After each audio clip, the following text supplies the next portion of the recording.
As an American growing up in the US of A, Australia had commonly been portrayed as a laid-back, carefree, and friendly nation sharing similar values that was also home to a batch of strange animals, endless sandy beaches, and vast expanses of desert and bushland, no doubt responsible for the many tales of the lost primordial world. When at age 40, fate, or perhaps destiny, had dictated that I would come to live in Australia after meeting and falling deeply in love with an Aussie local, I found the promotional campaigns of Australia we Americans had been exposed to since the end of World War II were not wrong. From the first morning I woke to the sound of magpies, laughter of kookaburras, fragrance of wattle and sea breeze, and the welcoming embrace of my new Aussie family on 3 September 1999, I loved this Australia. From the moment my daughter was born from the sacred womb of her Aussie mother that following year, I had a responsibility to, and a vested interest in, the well-being of my daughter's country, for her, for my generations from her, for the Australian community within which they will together interact and grow through the years and eras ahead, long after my time on Earth had passed. By nature of being accepted by the Australian government as a permanent resident, I had a commitment to endeavor to provide positive, constructive contributions focused towards that resolve. Embracing the Aussie culture was not a task, but a pleasure I sought to satisfy every day of my 11 years in the community as a parent and a member of society. I first learned the Australian national anthem by attending assemblies at our children's school. I learned about the diverse culture and history by reading or watching documentaries on Australian-made films. With some effort, I came to understand the colorful Aussie slang, and with somewhat more effort, I learned to drive on the wrong side of the road, on the wrong side of the car.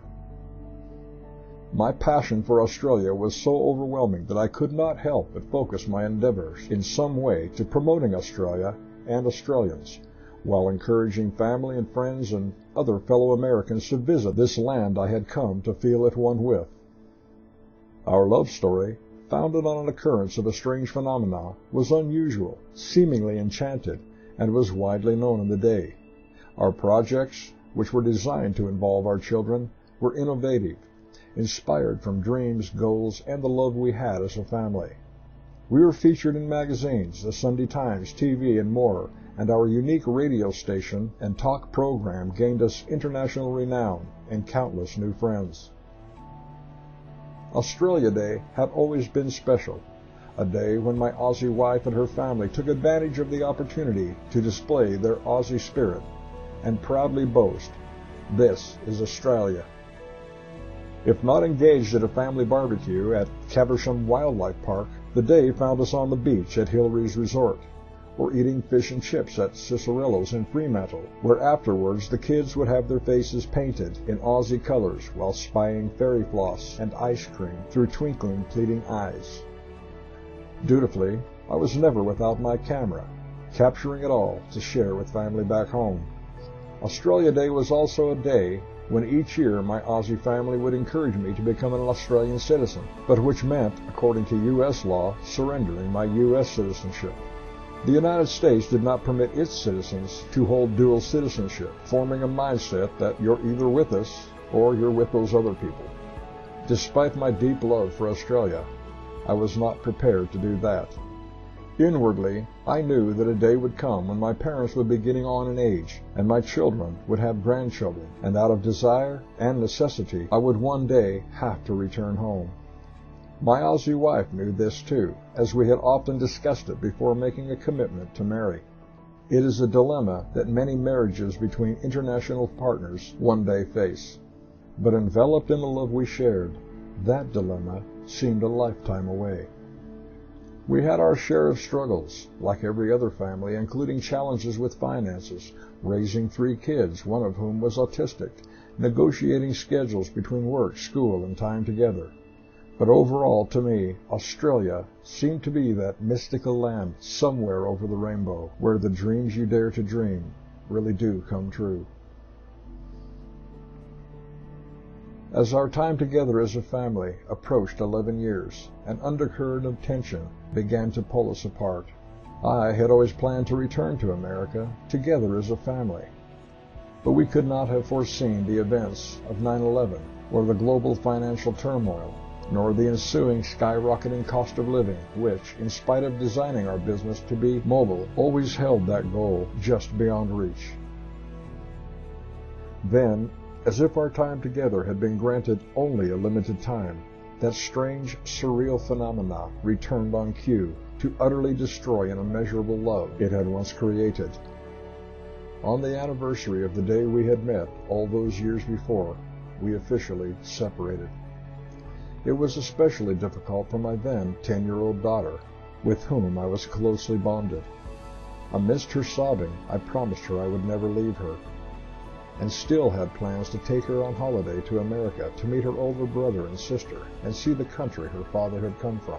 But her mother had other plans, harboring a mother's fear that once in America I would never return our daughter to Australia. Then the threats of family court action and invoking conventions on international parents' rights came into play. As if gradually waking from a dream in deep slumber, the close love we shared for each other for 11 years of marriage seemed to be between two other people, not us. Then the unthinkable occurred. As I would later learn is a common tactic in Australia, used in disputes where a child is involved, almost to the point of being cliché, and to a large degree accepted and condoned by the law, my now former wife reported me on allegations of abuse. In a time of media and government-generated hysteria over allegations of abuse, particularly in Western Australia, that report was all that was needed for the legal system to step in and ensure that I would never see my daughter again, much less gain access rights or take her on holiday. Borrowing a Wizard of Oz analogy, what followed for me was not dissimilar to Dorothy being ripped by force from the Emerald City and locked in the Witch's Tower. But for me, the Emerald City of Oz, Perth, had itself revealed to be the Witch's Castle in disguise.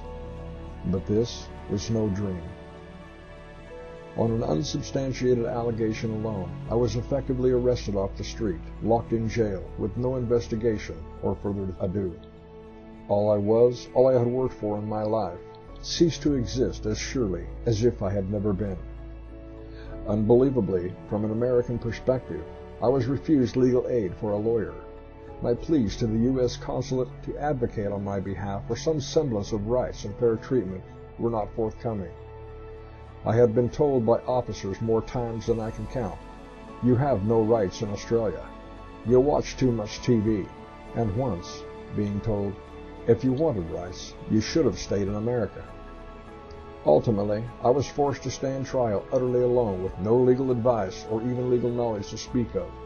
Naturally, in trial I was helpless to defend myself, but not for want of evidence to prove fabrication of motive, but rather due to pure ineptness.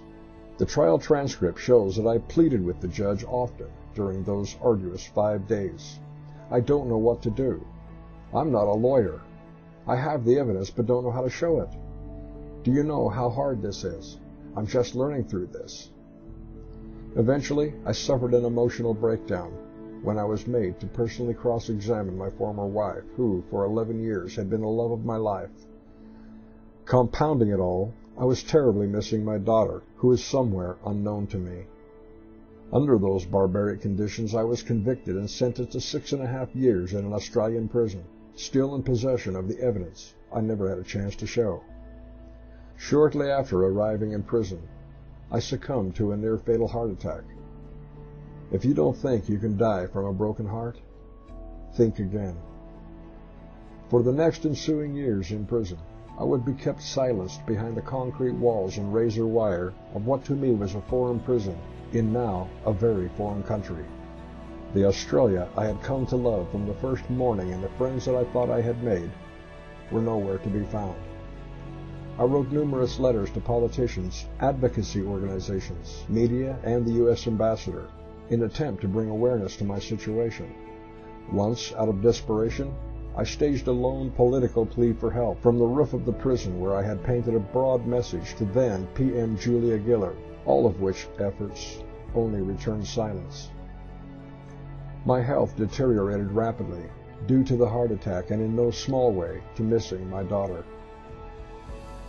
As 1 year passed into another and then another, I learned that I had become a grandfather, and that my beloved nephew had been shot and killed while protecting his father from an armed assault in their shop, and that my sister's life had fallen apart as a result, and my parents, who were approaching 80, were overtaxed mentally and physically from it all, notwithstanding that their son was in prison in a faraway country. My heartache increased. I was supposed to have been home for them. I came to an understanding that if I was to clear my name and get out of prison and get my daughter back, I had to do it myself. In spite of my bad health, I had a half-century of life experience, education, skill, and a defiant survivalist instinct to start with. I taught myself what law I could get access to. Prisoners began seeking me out for advice on their own legal matters. I've thoroughly read more than 30 cases, trial transcripts, and family law matters, which, by helping them, helped me to learn more and more in order to help myself. By reading so many cases and hearing firsthand so many stories, I came to realize how common the injustice is, and how critically flawed is the system in general, in dire need of change.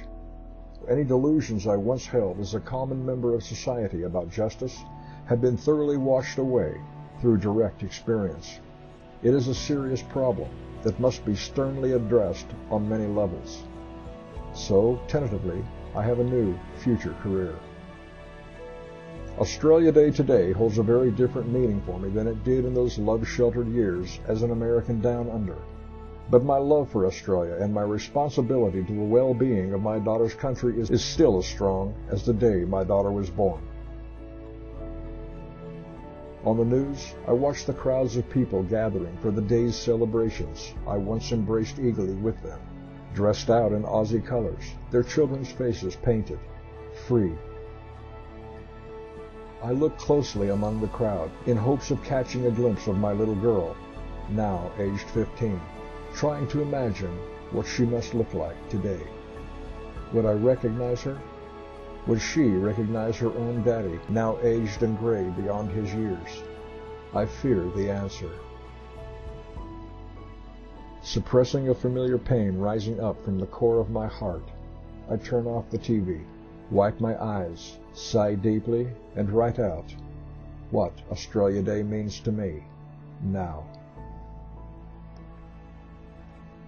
The settlement of Australia began with the arrival of convicts, 548 men, 188 women, to Botany Bay with the First Fleet on 26 January 1788.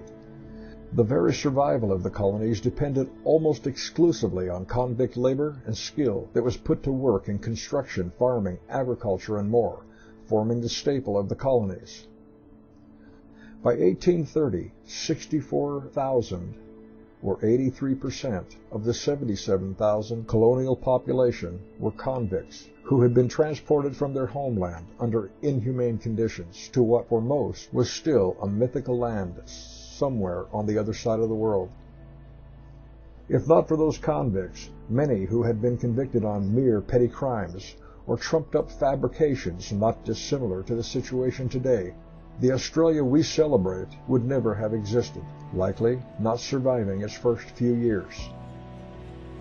My Aussie wife, who was unnaturally obsessed with Australia's convict history, used to tell me, "You're not a true Aussie until you've been in jail, mate." It would appear she got her wish of me becoming an Australian citizen after all, however honorary the title might be. For one day each year, on 26th of January, boast that I'm more Aussie than she is. And, while my campaigns for reform will be tireless and determined in a time when I am finally set free, one way or the other, on each 26th of January, I will be speaking as a true blue Aussie, carrying on a convict tradition of building this nation with a strong desire to advance Australia fair.